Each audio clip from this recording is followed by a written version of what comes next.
Hey guys, how's it going? Today is Friday the 30th of August, and in this video I want to do a recap on Wednesday trade. I took a loss on that day on the New York AM session. I just want to do a recap and to do a review and to see if the loss was avoidable or it was just part of the probability. Okay, so this was Wednesday, right? The 5 a.m., 6 a.m., 7 a.m. candle, right? So price coming towards the New York Open, price had this created this resistance. Okay, obviously I didn't know about this candle, right? So let me just do a replay. All right, so this is how the let me just do this. Right. Okay. So on the New York Open, price was printing this bearish candle. Okay, because it's a 7 a.m. candle. All right. So 7 a.m. candle. By the time this candle closes, it's actually 8 a.m. Right, which means New York just open. So when I saw this price coming towards this support, 1 hour support, immediately I had this idea of whether there are two possibilities, right? I had this in my mind, whether price want to actually break this support, okay, and for me to be able to take the a short play, an external breakout play. So the the support failing is only if the 1 hour support, 1 hour candle closes below this 1 hour support. If it hasn't actually closed below the support, I wouldn't actually take that sell idea, right, or that short play because there's a very high chance for price to want to do a fake out and then go back inside the range. Now the second scenario is when price actually reacted very strongly of this 1 hour support, and then come New York Open, it actually bounced off this area and then go back inside this range, right? How far we don't know. We have to go down to the 5 minutes. So that was actually my two trade ideas coming to the New York AM session on Wednesday night. Now let me just replay this. All right. Okay, that was actually my position there, right? So I coming to New York, I saw this weak resistance. Okay, during at the on the dot after when New York just opened. So this is the 8:05. So on the clock it is actually an 8 a.m. candle, but on the clock it's actually 8:05, right? So 5 minutes after candle, New York opens, it created this weak resistance, and then I I made a comment that if price closes above this resistance, okay, this 5 minutes resistance, I would be interested in catching a long over here, right? Which means actually an internal breakout play, right? The breakout of the internal support or resistance, which is resistance in this case, and I will take it all the way up to here, right? This will be my TP, right? Another hard 5 minutes resistance or strong 5 minutes resistance.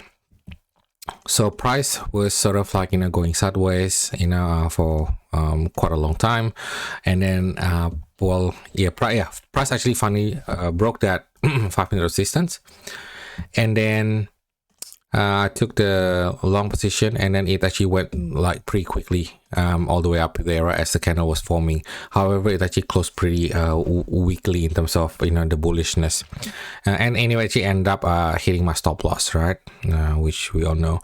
But what I didn't record at the time was I didn't actually record until the whole session finished. So after I took a loss, I closed my laptop and that's it, right? Which is I tell you, it's one of the best thing that you could do for yourself is after you take a loss, it's best to just kind of call it a day and then come back and show up again tomorrow.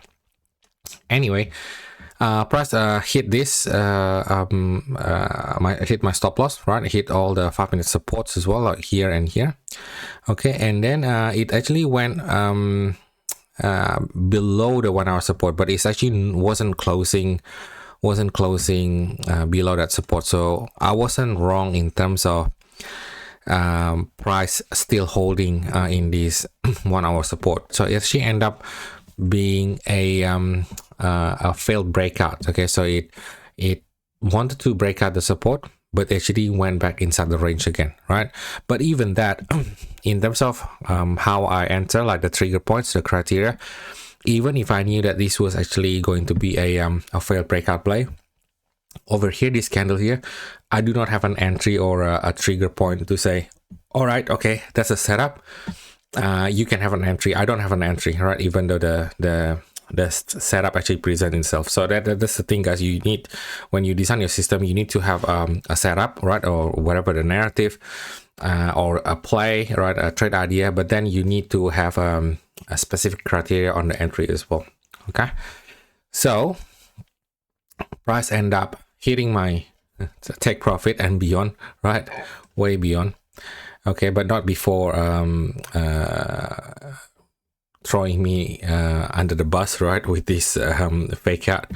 Okay, and then it actually, let's see if it actually closes. Yeah, it actually closed above the 1 hour resistance. Okay, closes above there, right? So, and if you look at this 1 hour candle, right, this 9 AM candle, all right, this 9 AM candle over here. Okay, let me just draw this for you. Okay, so this is the 9 AM. Yeah, this is the 9 AM candle.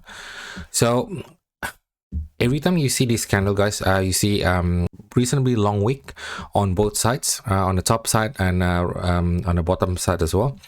And then you have either small body or big body, but it seemingly it has like an even side, right? This is just look, it's just probability. Okay, guys, you could have the right idea, you could have the right execution, but if price does this to you, it doesn't really matter what your entry is, or it doesn't really matter what your trade idea is. It just wicks both sides, right? It actually wicks the support. It also always, it closes above the resistance, but then I think, if I'm mistaken, see, and it actually went okay, so whoops, what did I do?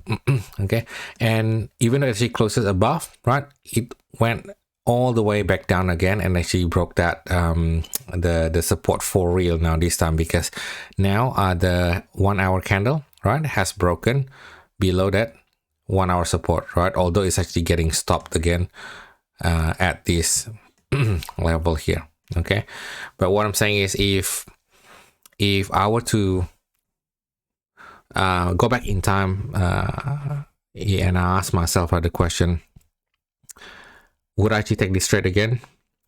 The answer is yes. I would do it 100%. I would do it again. Would I do things differently? No. I would still with my strategy now anyway, right? With all the developments I've done for now, I could say that this I would actually take the exact same trade. All right. So that said, I think the summary is, it is what it is. It was just a probability not playing out this time. True enough, price actually did hit my TP, right, but not before it actually took my SL, right, my stop loss, doing a fake out on the 1 hour support, which is here, to actually close above the resistance, which means it actually went all the way up, like further up than what I was targeting, which is here on this blue line here. And right, how's this for a curveball, right? And instead of actually continuing higher, it actually went lower, right, going back inside the range, and also broke the support that was actually holding in the first place. Okay, so I think yeah, but again, guys, price will do whatever the price wants to do. All we can do as a trader is just to design your system based on recurring events or patterns or narratives that you understand very well. And then there's no such thing as 100% win rate, and there's no such thing as 100% certainty. All you can do is just to prepare a certain risk, right, when your edge actually plays out, right? So in this case, obviously the edge wasn't playing out, but yeah, it is what it is. I think in terms of execution and everything else, I was quite happy with myself. Okay, so and if I just while we're doing this video anyway, so I'll just do a quick run through of what happens on Thursday. I didn't take any trade on Thursday because I didn't do a recording as well because I didn't take anything. Let me just delete this. Actually, no, yeah, just delete that. All right, so this was Thursday. It was surprisingly very bullish, guys. Okay, after this whole fall to the face of the earth, it just went down massively and hitting the support. But then, like I said, price was actually held at this support level, okay, and respected that support and actually start rallying up. Okay, the entire morning, right? Sorry, when I said morning means night for the New Yorkers, for the Eastern Standard Time residents, but morning here in Australia. So the entire morning, right, in Asia session, price has been rallying and rallying and rallying, all right, and then including London, right, no retracement until New York, right? So this is New York 9 a.m. candle, which means on the clock by the time this candle closed, actually 10 a.m. right? So it had a decent pullback, right? One candle, and then actually continues rallying up again. There was a red folder news. I can't remember what it was. Okay, so there was a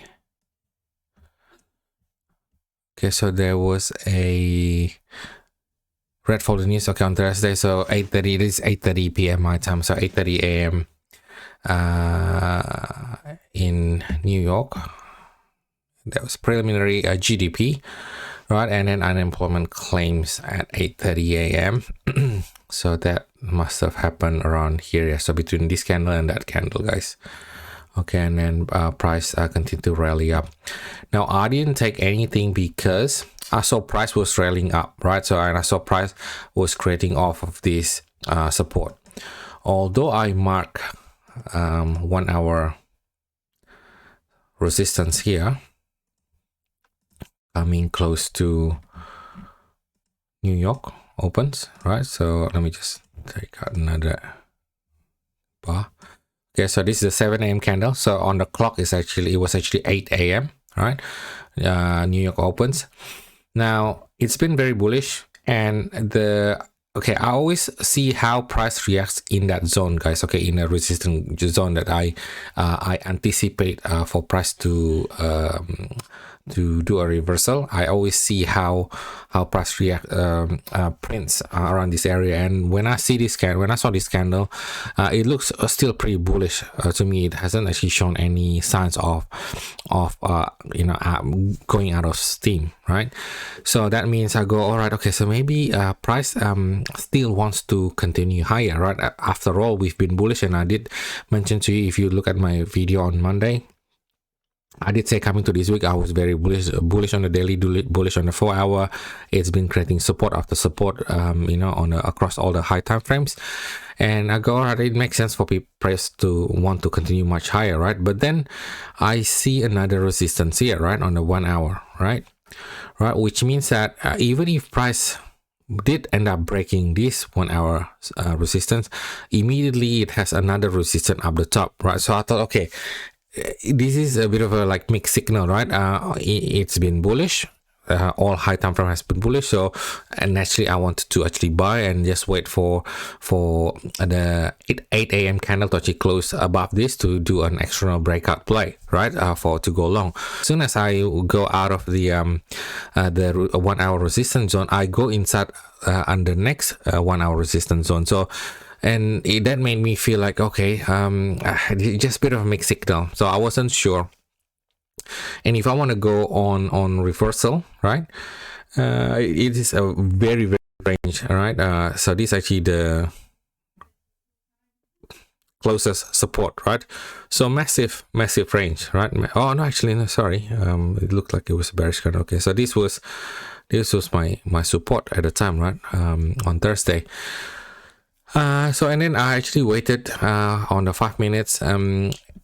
I did almost I almost take a trade when when I saw this, right? Excuse me, guys. Right, I've already marked it on the chart. I didn't take it because, again, I just felt, okay, this is a more intuition actually rather than mechanical. So my intuition says that everything has been screaming bullish, right, across all time frames, across the whole the high time frames.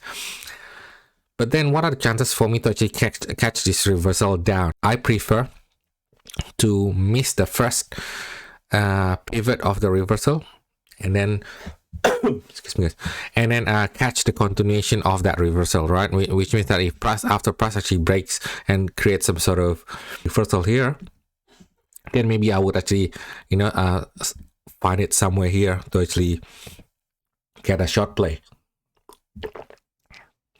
But I didn't find anything that I like around this area here, so I thought I just wait. And true enough, if I did take that sell here, which what I would have done, I'll take it all the way up and down here.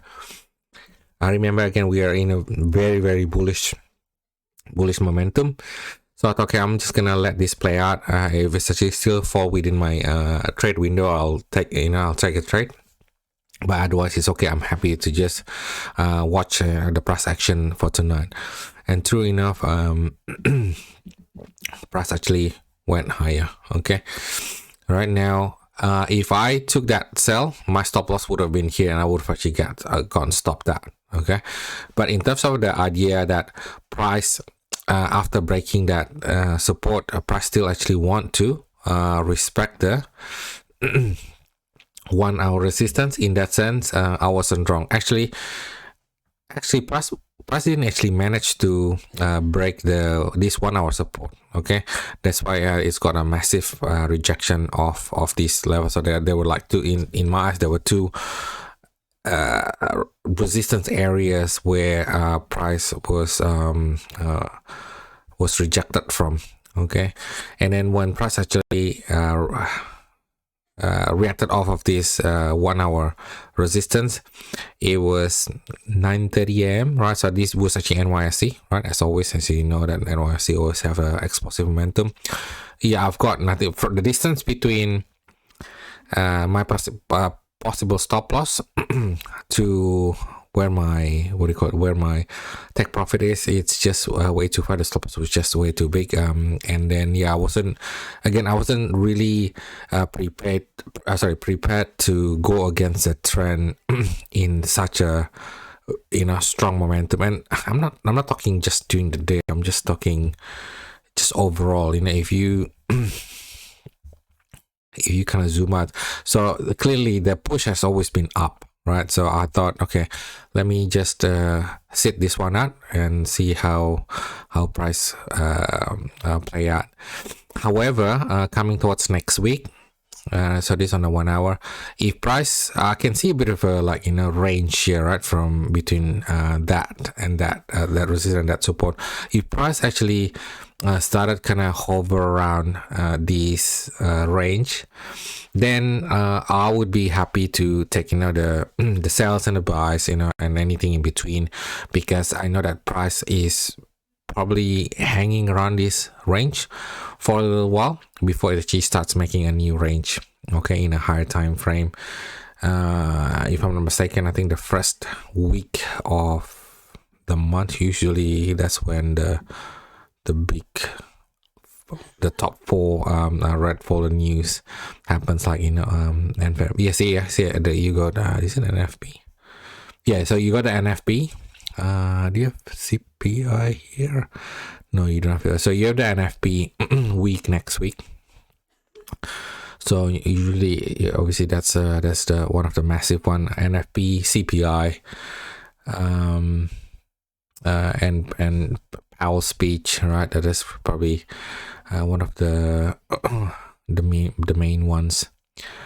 Okay, so yeah, that's how. Yeah, that was just a quick recap for the Wednesday trade that was a loss, and then on Thursday I didn't take it because it was just a mixed signals. Like I said, everything was screaming bullish, whole time frame was bullish. I wanted to buy, but there was these two big massive structural 1 hour resistance above me. And then if I want to take a sell, I'm sort of like going against this whole current, right? And this whole tidal wave of bullishness for the entire day, almost the entire 2 sessions, right? And yeah, I just didn't want to be the one who, you know, tried to catch the top, you know, and so I thought, okay, sit this one out. But then after, by the time price plays out this non-end candle, my trade window is done, so that's okay. Yeah, no, I mean, finish the month of August with the green, so I'm quite happy with that. Yeah, just one baby step at a time. All right, anyway, hopefully you enjoyed that and you found that useful. Other than that, have a great weekend. I hope you have a great time with spending time with friends and family, and I will see you Monday. But then again, Monday there's a bank holiday on Monday, so I might not trade. So what I'll do is I might do just a bit of a recap on Monday, for Monday on Tuesday. And then do a live trade recording on Tuesday instead. Yeah, definitely I'm not gonna be trading on Monday because of the bank holidays. All right, guys. Anyway, have a safe weekend, and hopefully everyone has a great time. Okay, talk to you later, guys.